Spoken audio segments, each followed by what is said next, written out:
Hey, good afternoon, everybody. Okay, I have a few toppers, so please bear with me. Over the past 15 months, we've made tremendous progress in our fight against COVID, with 220 million Americans fully vaccinated and over 100 million people boosted. We've also moved quickly to ensure Paxlovid, an oral antiviral pill that reduces risk of hospitalization and death by almost 90%, is widely available. Importantly, because of all the work the Biden administration has done on vaccines, boosters, treatments, and more, daily COVID-19 deaths are down by 90% from when the president took office, even as infections are rising. So the tools that the administration has made widely available to the American people are working to prevent serious illness, to keep people out of the hospital, and to save lives. And while COVID isn't over, it's critical that Americans know that we now have more tools than ever to protect ourselves. We can now prevent most COVID deaths, and that's major progress. To drive further progress today, we announced new federally supported test to treat sites. Today, the first of these launches in Providence, Rhode Island. In the coming days, we'll deploy clinical personnel to help transform several of Minnesota's state-run testing sites into test to treat sites. And in the coming weeks, we will work to open more in places like New York and Illinois. These build on the more than 2,500 sites we've already set up at local pharmacies and community health care centers. Yesterday afternoon, the governor of Oklahoma signed into law the most extreme piece of legislation to undo a woman's fundamental right to make her own reproductive choices since Roe became law. This law will go into effect immediately. Not only does this law ban abortion from the moment of fertilization, but it also adopts Texas' plan to allow private citizens to sue their neighbors for providing reproductive health care and helping women to exercise their constitutional rights. This law is the latest in a growing effort by ultra-MAGA officials across the country to roll back freedoms that should not be taken for granted. Roe has been the law of the land for almost 50 years, and it is under serious threat. They are starting with reproductive rights, but the attack on our fundamental rights, including the right to contraception and marriage equality, is growing, and these rights are increasingly at risk. The president believes that women have the fundamental right to make their own reproductive health choices, and he and the vice president and the entire administration are committing to protecting these constitutional rights and fundamental freedoms.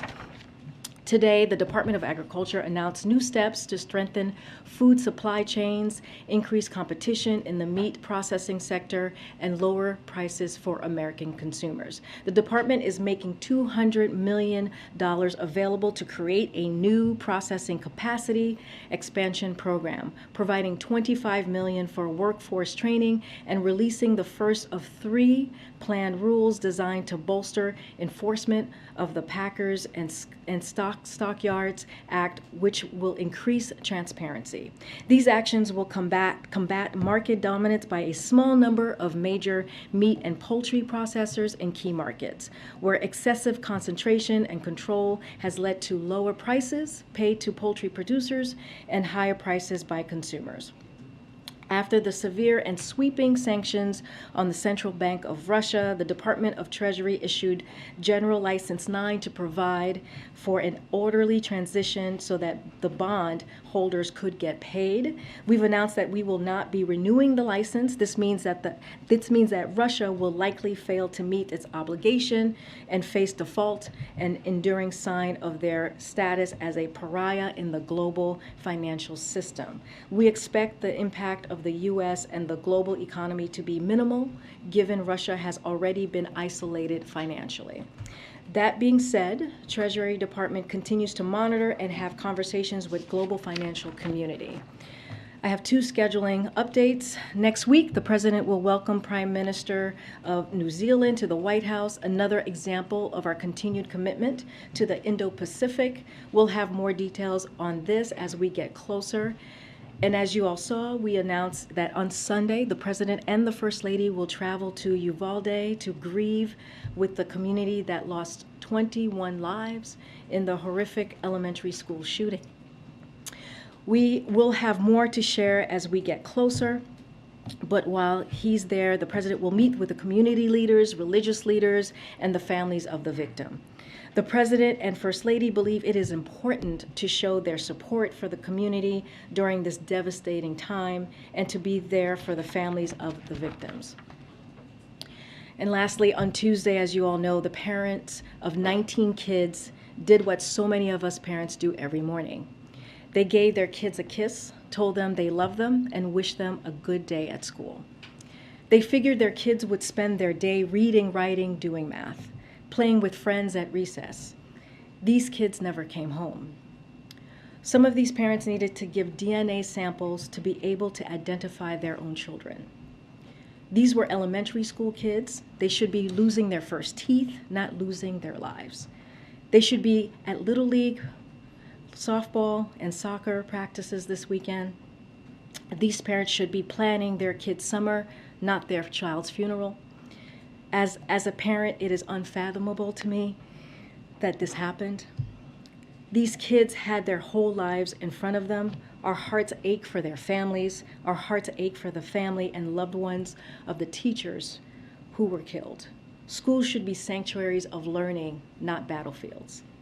And teachers should be there to teach, nurture, prepare our children for the future, not to be gunned down or asked to sacrifice their own lives for the kids they love.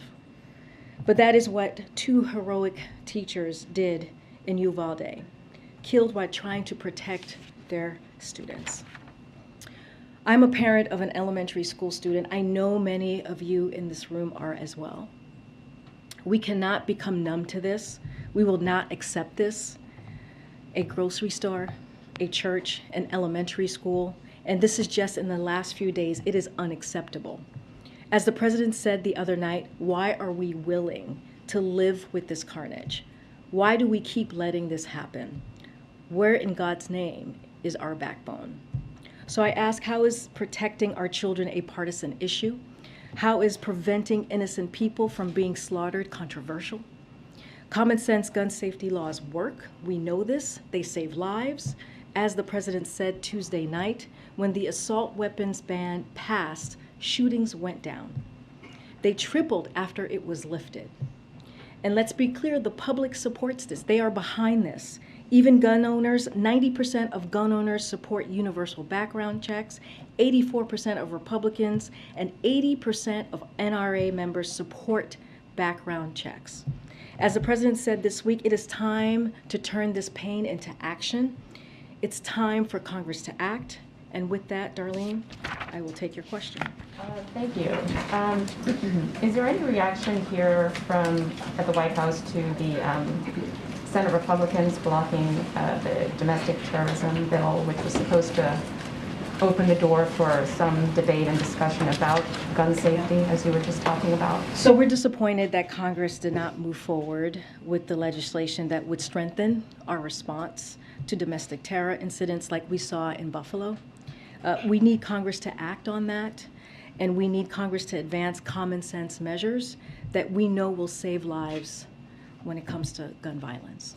And secondly, the NRA is opening its convention in Houston tomorrow, 3 days after the massacre in Uvalde. Former President Trump, Texas Governor Abbott, and others are set to speak there. Does the White House think it is appropriate for that convention to move forward? Should it be postponed, canceled, given the events of the last few days? So it's not about the convention. What is inappropriate is that the leadership of the National Rifle Association has proven time and time again that they are contributing to the problem of gun violence, not trying to solve it. They represent the interests of the gun industry, the gun manufacturers, who are marketing weapons of war to young adults. They don't represent gun owners who know that we need to take action. And it's shameful that the NRA and their allies have stood in the way of every attempt to advance measures that we all know will save lives from gun violence. Measures that we know would keep weapons of war out of the hands of people who are terrorizing our communities. So that is what matters, and it is shameful. Thanks, Karine. Does the president believe that there should be an investigation into the police response to this school shooting? So we've heard of, need some water? You okay? Let us know. The president, we've been watching the reporting on this. The president has the utmost respect, as you all know, for the men and women of law enforcement. Just days ago, he honored the memory of the former police officer, Aaron Salter, in Buffalo, who was killed bravely while trying to stop the shooter at the supermarket. I know that right now authorities are working to piece together more details of what happened in Uvalde, so we won't prejudge the results from here at this time. It is always a good idea to look back and try to find any lessons we can learn, especially from tragedies like this, so that we can prevent them from moving forward, including law enforcement response. And is the president considering calling on Congress to stay in town to work on this issue instead of going home for a week-long recess? So we have been in close touch with Congress even before this shooting and clearly what we saw in Buffalo about gun reform. This is something that has been a priority for the president since day one of his administration. And we also have been in close touch, and we really appreciate what Senator Schumer and Speaker Pelosi have been doing. You know, the president has been very clear that it's time to act. It's time for Congress to act. The president has long urged Congress to take action to fight gun violence, including by expanding background checks. And he supports Leader Schumer's plan to bring legislation forward. The Congress would clearly handle the mechanics of all of this. And, you know, as you all may remember, during the State of the Union, the president asked Congress to pass proven measures to reduce gun violence, pass universal background checks. Why should anyone on the terrorist list be able to purchase a weapon? Those were what he said just a couple of months ago. So we have an opportunity to do that right now, and we encourage Congress to act. And then finally, the average age of suspects at school mass shootings is 18. Mm-hmm. Would the president support raising the age at which someone can buy a gun to 21? So the president was very clear about this just recently when he said that in his remarks just on Tuesday that it doesn't make sense for an 18-year-old to legally buy an assault weapon. And so he made very clear on Tuesday after he landed from Asia and had to deal with such a devastating news that happened in Texas. Yeah. Thanks, Karine. There was a bipartisan group of senators, 9 senators, that met today. Does the White House have any confidence that this group could reach a meaningful agreement? And does the White House plan to get involved with those negotiations? Would the president bring that group down while they're having these talks and meet with them? So I don't have anything to preview for you as to any meetings, upcoming meetings that may be happening at the White House this week or next week or in the coming weeks. We really, truly, as I said, leave it to the mechanics up to Senator Schumer and Speaker Pelosi. We are confident in that that Senator Schumer will bring this forward. And again, it is time for Congress to act. This is what the president has been calling for since the beginning of his administration, and that's what we want to see, and that's what we encourage Congress to do. And Senator Schumer has signaled that they have roughly 10 days to get to a conclusion. Is that a timeline that the White House wants to see? And if at the end of that 10 days there is no agreement, the White House wants to see the Senate move forward on the 2 House passed bills? Again, we leave the mechanics to Senator Schumer. We want to see action. That is what we're calling for But again, we leave it to the leadership, the Democratic leadership, to figure out how they're going to move this forward. One quick one. Can you give us any sense, has the president talked to other officials in Texas since Tuesday of who he's talked to on the phone about what happened down there? I don't have any calls to preview. Clearly, the president is very much, and the first lady is looking forward to meeting with the families, community leaders when they're there on Sunday. We have been trying to give the family some time to grieve, as this just happened 2 days ago. But again, he's going to see them on Sunday and have that opportunity to offer comfort. Karine, are you getting any sense that this time it's different, that there's a different climate on Capitol Hill that might be inclined to do some things? So I'll say this, Steve. You know, we have seen 2 horrific tragedies in just 2 weeks.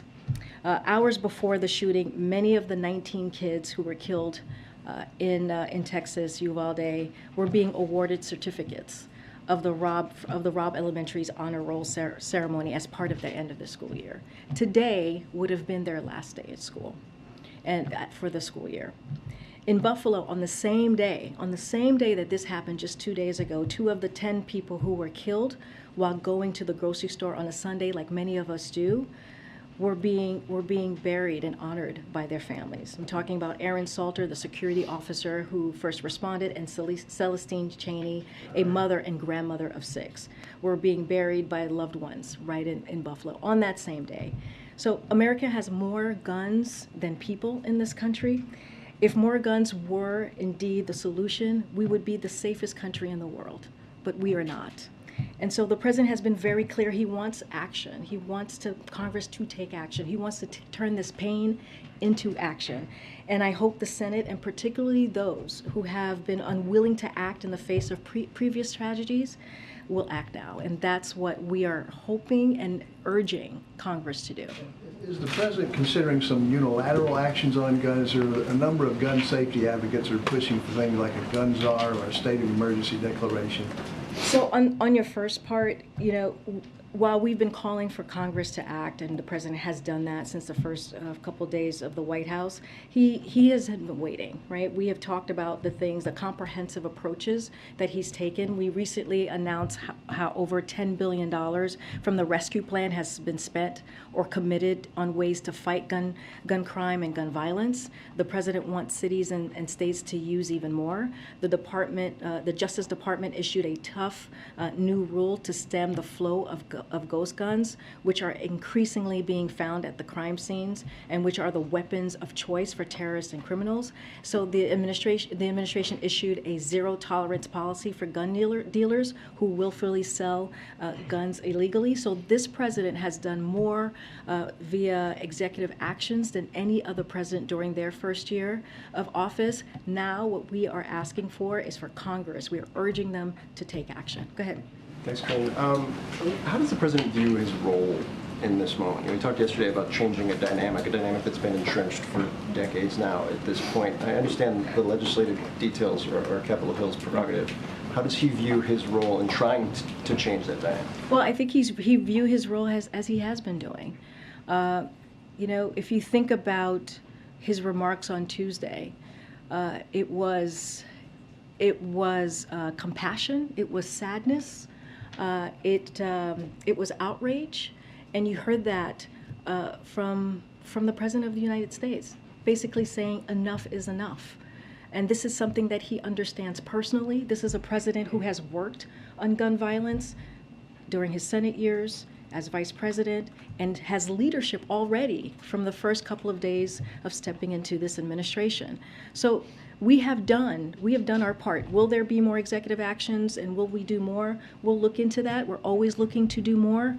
But right now, we need the help of Congress. We need them to step in and to deal with this gun violence that we're seeing that's tearing up not just families, but communities across the country. You were on, just one more quick one. Yeah, you were on sure. Air Force One. Can you talk about kind of the president's reaction when he got the news, when more details started to come out over the course of those hours, those final hours on the flight, and as he prepared for his remarks on Tuesday night, which he echoed on Wednesday? Yeah, as you said, Phil, I was with the president on the plane on Air Force One because we were coming back from Asia, and I got to see him right before he delivered the speech. Honestly, would leave the speech to stand for itself. You heard his emotion.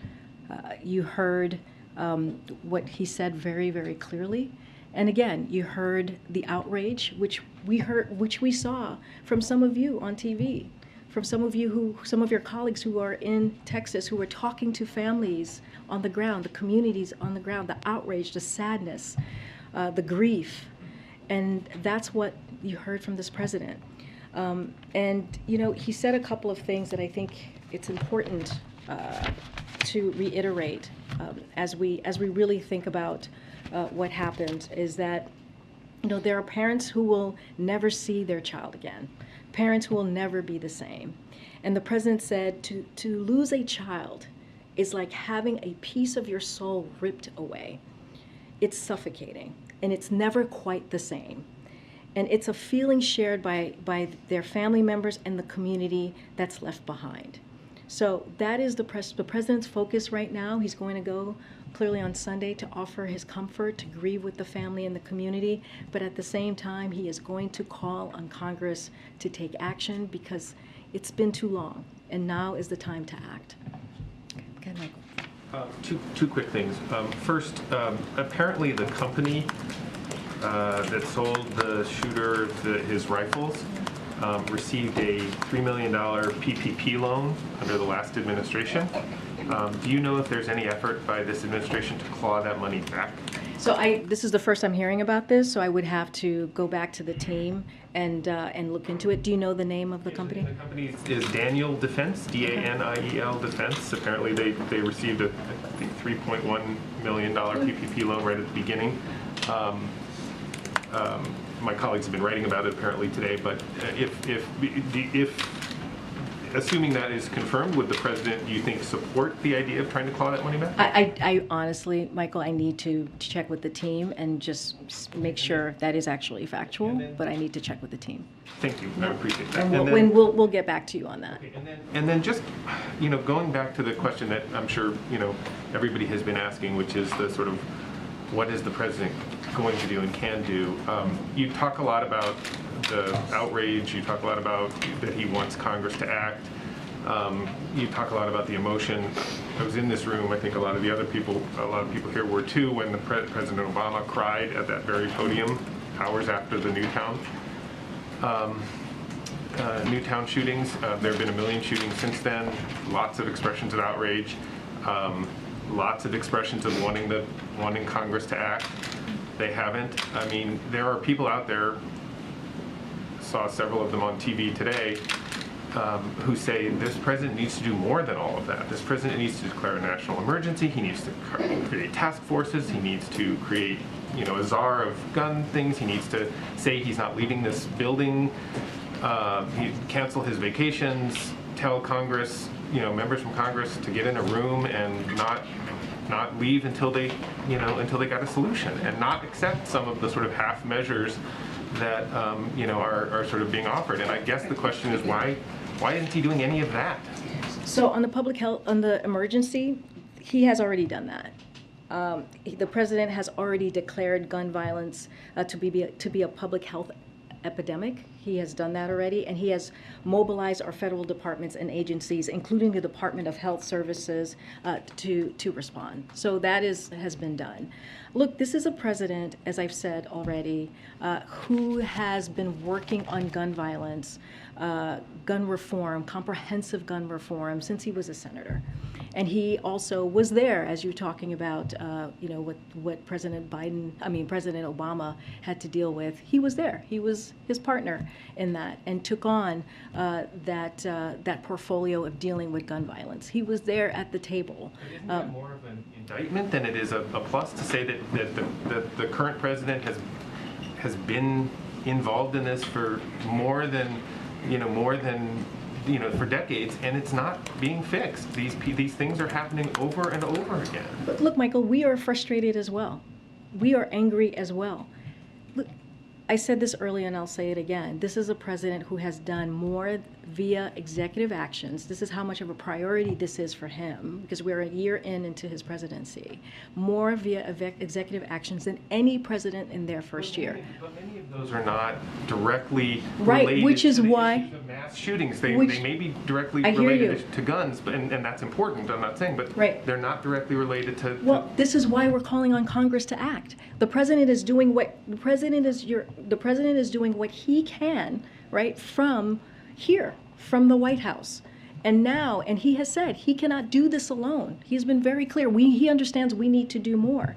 But Congress also has to act. He has done a comprehensive plan on gun violence. We have listed that out. Every couple of months, we talk about what he's doing, what executive action he's taking. And now he is saying Congress needs to act. But he has been saying that for some time. Go ahead, Kristen. Karine, Give me 1 second, please. I want to follow up on this idea because the president campaigned on a promise to be able to bring Democrats and Republicans together to get the hard things done. Why has he not been able to bring them together, to make this a legislative priority, to even get a small measure done when it comes to... Well, I think that's what Senator Schumer is trying to do. Yeah. Why not do that in the early days of his presidency? Well, we have been talking to Congress before these two shootings that have been clearly very public and very devastating and horrific in this past 2 weeks. We are doing it now. Look, we know that this is not easy. We're not saying that this is easy. And the president is doing everything that he can to get this done. But we are going to continue to call on Congress to act. Does this now move to the top of his It's a legislative priority. priorities above Build Back Better, above COVID relief? Does this now need to be the singular focus of all of Washington, D.C.? Kristen, I would argue that this has been a top priority from the time. Singular focus for the president and lawmakers. I'm not going to list out the 1, 2, or 3 of priority. What I can tell you is this has been a top priority. Literally, he started working on this the first couple of days he walked into this office. And you're getting a lot of questions about the czar. I guess just to ask more, to ask it a different way, former President Obama appointed then Vice President Biden to take control of this issue. Are there any discussions? Is the president considering tasking his vice president with trying to get something done on this issue? Look, we have Ambassador Susan Rice, who is the president's domestic policy advisor, as you all know, and she is coordinating the president's whole of government approach to reducing gun violence. She has decades of experience coordinating interagency processes in the federal government.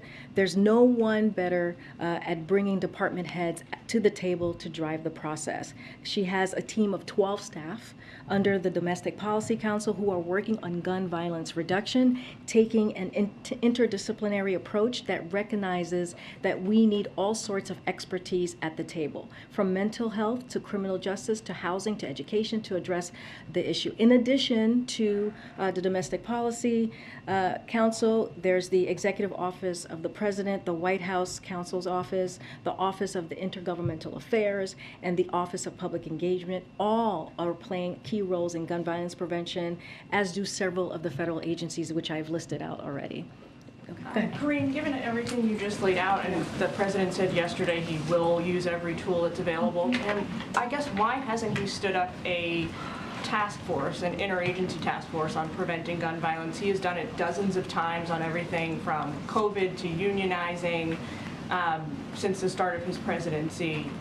There's also an outstanding request, I believe, from House Democrats over the past year that he appoint a national director, I guess as Kristen said, and start a task force. Well, I just walked through a whole of government approach that we're taking. That's how important this is across departments here at the White House and also with several agencies.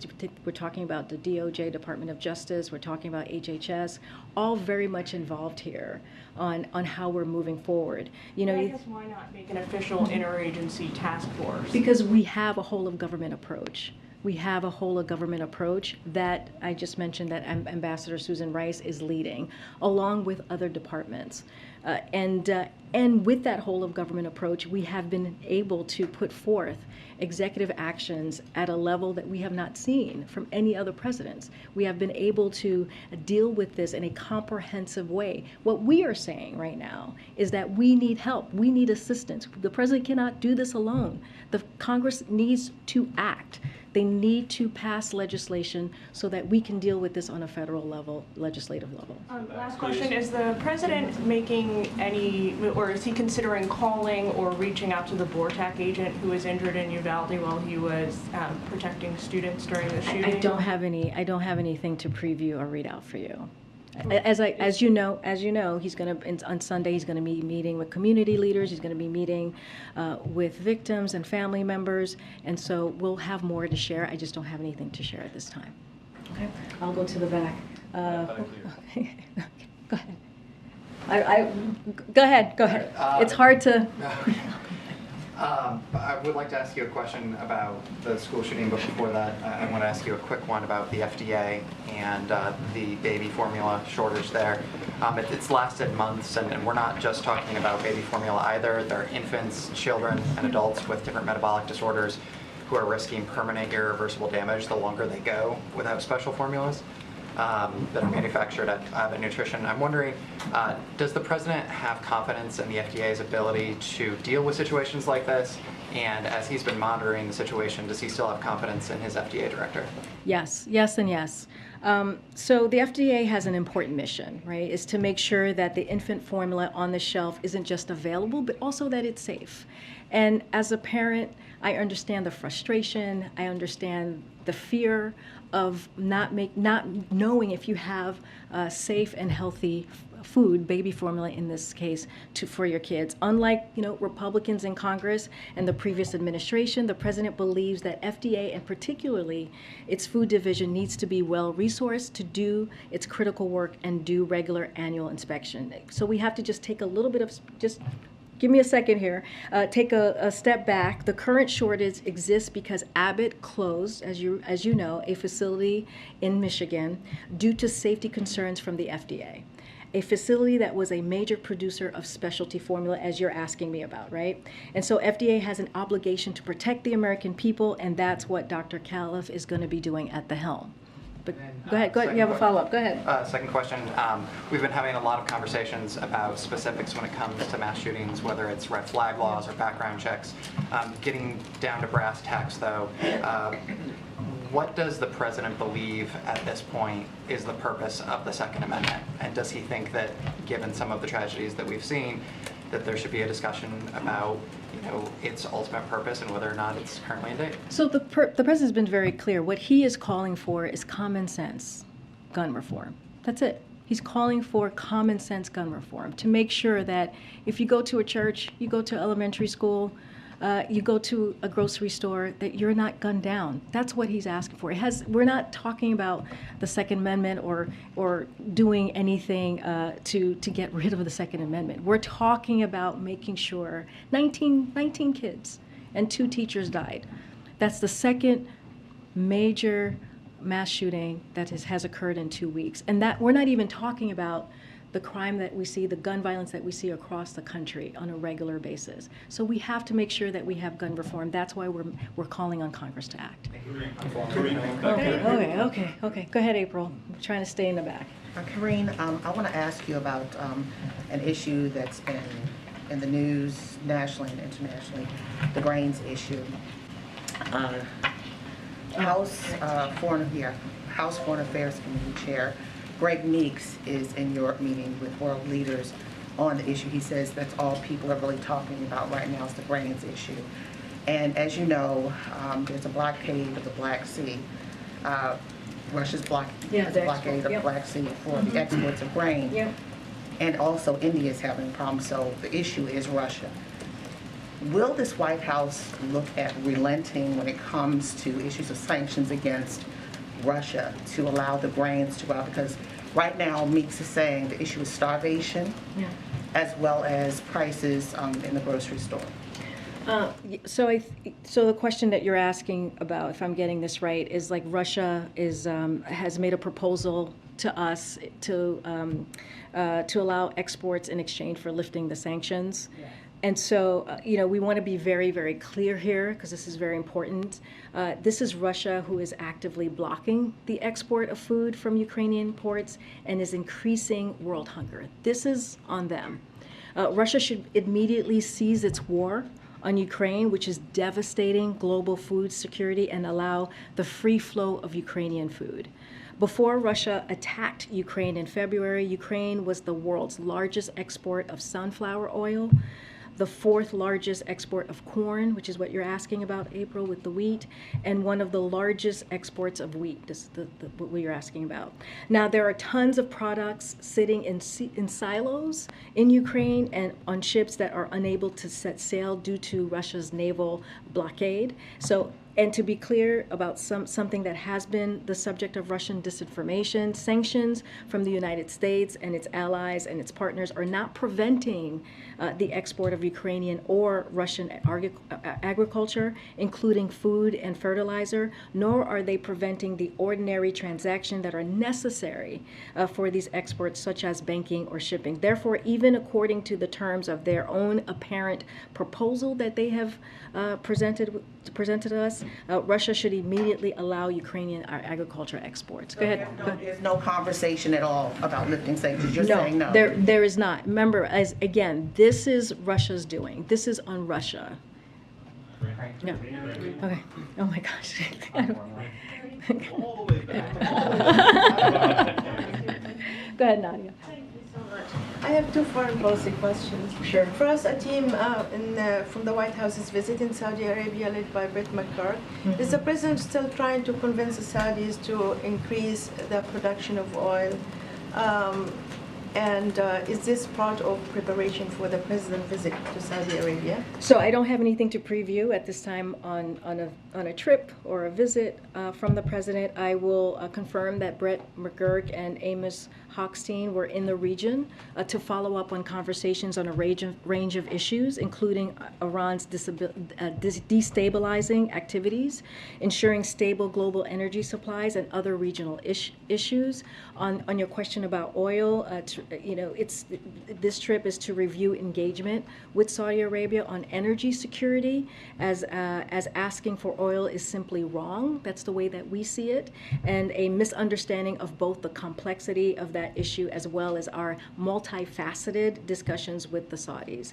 OPEC Plus will make its own decision as it relates to the oil, and as it always has. We are in consultation with all relevant producers about market conditions, including Saudi Arabia. One more, please, on Syria. Excuse me. The head of the Lebanese intelligence chief met with people at the White House. He told me in an interview that he raised the question of American hostages in Syria held by the Syrian regime. Can you update us on the case, specifically on Austin ties, and whether his release is imminent? I know it's sensitive because you're talking to the families. So, as you know, it's a very sensitive issue, and so it's not something that I want to comment from here. So I won't. I just can't. I don't want to do that just because of it's diplomatic negotiations, and I want to leave it in that space. Go ahead. Has the White House detected any mood shift that makes you optimistic after this shooting that something's finally going to happen, that something's finally going to get passed after 19 children were shot down? So, we don't have our finger on the pulse on the mood. What we can do is continue to fight for American families, for American communities, as we see the violence that has, especially the two major tragedies that we've seen these last 2 weeks, and call on Congress to act. The president, again, and I've stated this, he has taken executive actions over this past year and a half, which is more than any president has done in its first term, and he cannot do this alone. And so he is going to leave it to Senator Schumer, who is going through the mechanics of what that's going to look like, moving legislation forward. And so we appreciate their efforts, we appreciate his effort, we appreciate the speaker's effort, and we're going to continue to have those conversations as we have been throughout this past year and a half. Go ahead. Thanks, Karine. So after the president visited with families in Buffalo, he was asked, what more can you do on guns via executive action? And he said, quote, not much on executive action. As Steve said, there are multiple gun safety groups that disagree with that statement and have pages of executive actions that they think the president can take. Does the president have any plans to meet with gun safety advocates? I know when he was vice president, he had hundreds of meetings in the EOB in his office there with groups. Does he plan to meet with them, and if not, why not? So I don't have anything to preview. Not at this time. I just talked about Susan Rice and her team, Domestic Policy Council. I've talked about the public engagement team and others, DOJ and also HHS. And those teams have been regularly talking to outside experts, outside groups over the course of this past year and a half. That's how we were able to put forward these executive action, comprehensive effort to deal with gun reform. So those conversations are going to continue. I just don't have anything to preview for you on this one. But just in terms of that sentiment, where the president says there's not much more on executive action that he can do, does this shooting in Texas change that? I think what just to speak to that, look, the president has done a lot. He really has. The fact that I'm able to state this historical fact of how much he's done in his first year and a half. But, we're always looking at what else we can do. But we have done, we have done so much. I just read it out, including stemming the flow of ghost guns, cracking down on gun trafficking, and using the American Rescue Plan funds to invest in keeping officers on the beat to fight gun crime and gun violence. And so we're going to continue constantly looking at additional executive action so we can move forward. But the president, again, cannot solve this problem alone. He needs Congress to do its job and to act. What role do you guys expect Senator McConnell to play on any sort of bipartisan gun legislation? Has the president planned to contact him or speak with him at all? And what are you hoping for from the Senate minority? Again, we're going to leave the mechanics to how this gets done to the leadership in Congress, Senator Schumer and Speaker Pelosi.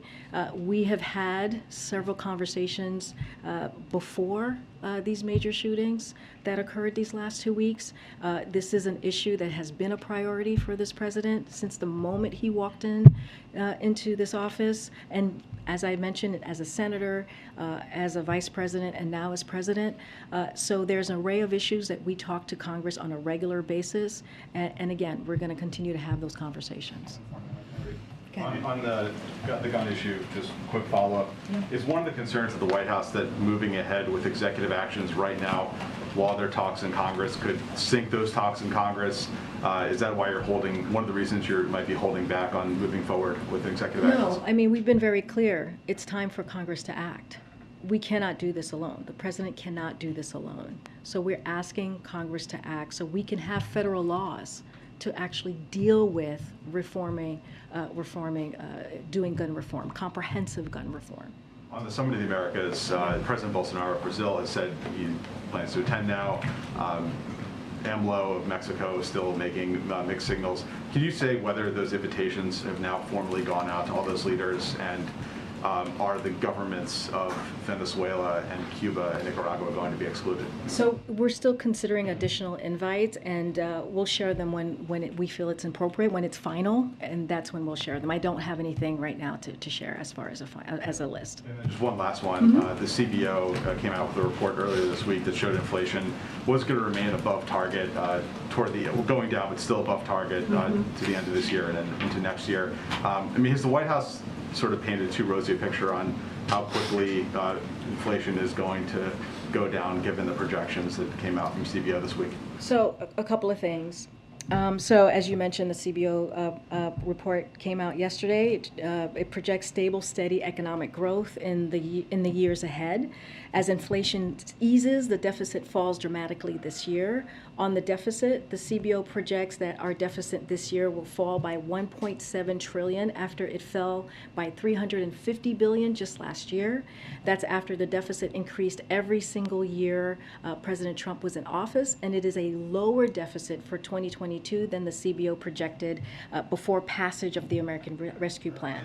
That means that our strong economic recovery, powered by the President's economic and vaccination policies, also improved our nation's fiscal position and reduced our deficit. On growth and inflation, CBO projects the economy to grow by 3.1% this year and 2.2% next year, with core personal consumption exemption, that's PCE inflation, falling to 2.3% by the end of next year. This is the kind of transition from a historic economic recovery. Again, steady, stable economic growth that works for working families that the president's policies are designed to bring about. So that's how we're viewing the CBO report. Go ahead. You had something on formula. You said. Can you tell us if there are any more flights planned from foreign flights for formula? I don't have anything to preview at this time, but we will have some more information in the upcoming days. Is that because you all are working on it and the details are not out there, or can we expect more flights? Yeah, definitely you'll expect more flights. I just don't have anything to announce at this time. And as you know, the second flight landed in Dulles yesterday. The First Lady was there to receive the formula and the package that landed. And then on the FDA question, you said you brought up the Abbott plant and it was kind of putting on them, but Senator Patty Murray today told the FDA that she gives the FDA an F on not realizing the warning signs of the crisis. And she also says that they have not given her a plan that she's requested about how to stabilize that food safety program.